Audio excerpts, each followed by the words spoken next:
ಇವತ್ತು ಬೆಳ್ಳುಳ್ಳಿ ಕಬಾಬ್ ಮಾಡಕ್ ಹೋಗ್ತಿದೀವಿ ಫ್ರೆಂಡ್ಗಳೆಲ್ಲ ಸೇರಿ. ಅಂತ ಬಿಕ್ಕಳ್ತಾ ಇದ್ರೆ ನನಗೆ ಅಂತ ತಿಕ್ಲಿ ಕಂಗ್ರಾಚುಲೇಷನ್ ಬ್ರದರ್. ಇವ್ನು ನೋಡ್ರಪ್ಪ ಸೌದಿಗೆ ಒಲೆ ಹಾಕ್ತವನೆ. ಅಯ್ಯೋ ಖುಷಿ ಆಗುತ್ತೆ ಅಂತ ಮಸಿ ಆಯ್ತದೆ ಅಂತ ಅಲ್ಲ.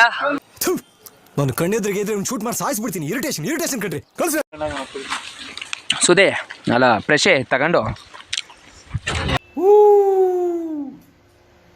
ಆ ಜಿಂಗ ಲಕ ಲಕ ಲಕ ಎಲ್ಲ ಏನು ಮಾಡ್ತಿದ್ದೀರಾ? ಬರ್ರ ಬರ್ರ ಬರ್ರ ಬರ್ರ ಬರ್ರ ಬರ್ರ ಉಪ್ಪು ಹಾಕ್ತಾರೆ. ಯಾವನ್ ಹೇಳಿದ್ದು? ಸುದ್ಯಾ ಕೋಳಿ ಕಟ್ಟರು 20 ವರ್ಷದಿಂದ ಇದ್ದಂತೆ ಈ ಕಿವಿಲಿ ಗುಗ್ಗೆ ಪಗ್ಗೆ ಇದ್ರೆ ನೀಟಾಗಿ ಕೇಳೋದೇ ಇಲ್ಲ. ಏನಂದೆ ಇನ್ನೊಂದ್ಸಲ ಅಣ್ಣ ನನ್ನ ಕೈಯಲ್ಲಿ ಆಯ್ತಾ? ಇದೊಂದು ಬದುಕಿ, ಇದೊಂದು ಜನ್ಮವೇ, ಎಂತಹ ದುರ್ವಿಧಿ ಇದೆಂತಹ. ಹಲೋ ಮೇಡಮ್, ಮೊದಲು ಮಾಡಲ್ಲ ತಿಳಿದ್ರಿ, ಈಗ ಮಾಡಿರಿ. ಇದಕ್ಕೆ ಕಾರಣ ಏನ್ರಿ? ಸೊ ಮಾಡಲ್ಲ ಅಂತ ಹೇಳಿದೆ, ಮಾಡಿದೀನಿ ಅಂದ್ರೆ ಅದ್ರಲ್ಲಿ ಏನೋ ಒಂದು ವಿಷಯ ಇರುತ್ತೆ ಅಂತ ಅಲ್ಲ. ಪ್ರಾಬಬ್ಲಿ ಮದ್ವೆ ಆದ್ಮೇಲೆ. ಸೊ ನೀವು ಮದ್ವೆ ಆಗಿದ್ರೆ ಮದ್ವೆ ಆದ್ಮೇಲೆ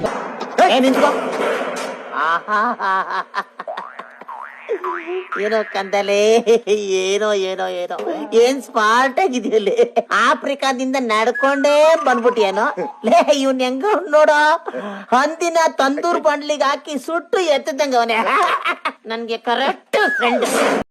ತಿನ್ಬ್ಯಾಡ್ಲಿ ಹಾಫ್ ಸುಳ್ ಮಗನ, ಬೋಡ್ಸಿ ಮಗನ, ಹಲಗಟ್ಟ ಬೈದೀನಿ ನೀವ್ನ. ಇದು ಅದು ತಿನ್ಲ ತಳಿ ಬಾ ಚುಲ್ಕ. ಹೇಳ್ರಪ್ಪ, ಹೇಳ್ರು.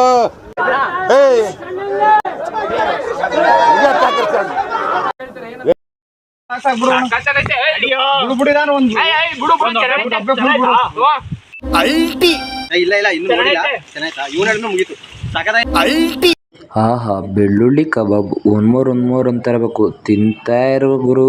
ಹೆಂಗ್ ಯಾರು ಅಡಿಗೆ ಮಾಡಿದ್ದು? ಫೈನಲ್ಗೆ ಬೆಳ್ಳುಳ್ಳಿ ಕಬಾಬು, ಗೊಜ್ಜು, ಪರೋಟ ಎಲ್ಲ ರೆಡಿ. ಹುಡುಗರು ಬಾರಿಸ್ತಾವ್ರೆ. ನೋಡ್ ಸುದಿನ ಫಸ್ಟ್. ಎಲ್ಲ ಮುಗಿದ್ಮೇಲೆ ಅದೇ ಇರುತ್ತಲ್ಲ ತೊಳೆಯೋದು ಪಾತ್ರೆನ.